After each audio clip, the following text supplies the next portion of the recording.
ஜெகன்மூர்த்தி திருவாலங்காடு காவல் நிலையத்தில் ஆஜராகியுள்ளார். சிறுவன் கடத்தல் வழக்கில் பூவை ஜெகன்மூர்த்தி திருவாலங்காடு காவல் நிலையத்தில் ஆஜராகியிருக்கின்றார். தொடர்பான முழு விவரங்களை எமது செய்தியாளர் லோகநாதன் வழங்க கேட்போம். லோகநாதன், தொடர்பான முழு விவரங்கள்.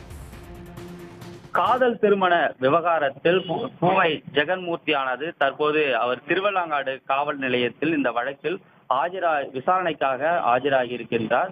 பூவை ஜெகன்மூர்த்தியானது கடந்த 6ஆம் தேதி தனது அடியாட்களை அனுப்பி காதல் திருமணம் செய்த அந்த இளைஞருடைய தம்பி இந்திரசாந்த் என்பவரை கடத்தி அவர் துன்புறுத்தியதாக அவர் மீதானது வழக்கானது பதிவு செய்யப்பட்டிருந்தது.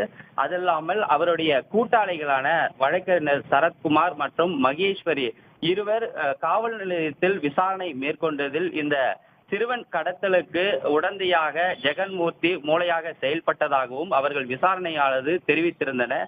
இந்த விசாரணையில் தெரிவித்திருந்த நிலையில் ஜெகன்மூர்த்தியை கடந்த சில தினங்களுக்கு முன் அவர் வீட்டில் விசாரணைக்காக சென்ற போதும் அவர்கள் தொண்டர்களை விசாரணைக்காக அவரை தொடவிடாமல் தடுத்து நிறுத்தியதால் ஜெகன்மூர்த்தி வீட்டிலிருந்து தப்பித்ததாக கூறப்படுகிறது. அந்த நிலையில் தனது வழக்கிலிருந்து கைது செய்வதிலிருந்து தவிர்க்கும் வகையில் முன்ஜாமீன் கேட்டு உயர்நீதிமன்றத்திலானது நேற்று முன்தினமானது அவர் மனு தாக்கல் செய்திருந்தார்.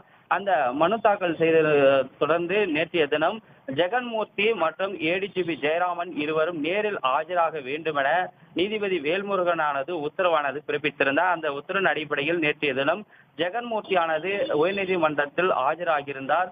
உயர்நீதிமன்றத்திற்கு வருகை தந்த ஜெகன்மூர்த்தி தனது வழக்கறிஞர் பிரிவுகளுடன் அவர் அதிக கூட்டத்துடன் வேல்முருகன் இது ஷூட்டிங் செய்வதற்கு யார் அதிகாரம் கொடுத்தது, உங்களுக்கு மக்கள் என்ன நினைப்பாங்க, பல்வேறு கண்டனங்களை அறிவித்திருந்தார்.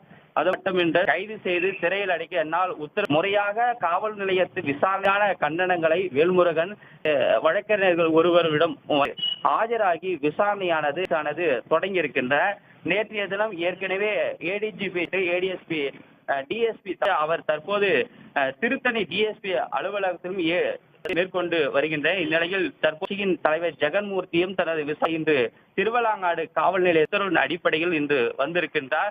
இந்த விசாரணையை தமிழரசானது சிறுவன் கடத்தல் விவகாரத்தில் தொடர் ஏற்கனவே அவருடைய ஆதரவு விசாரணையில் சொல்லியிருப்பதால் இவருக்கு சென்னை உயர்நீதிமன்றத்தில் ஜெகடுவாரா என்பது குறித்து நீதிபதி சொல்லப்படும் என்பது காவல்துறையினுடைய தகவலானது இருந்து வருகின்றது. உங்கள் விரிவான தகவல்களுக்கு நன்றி லோகநாதன்.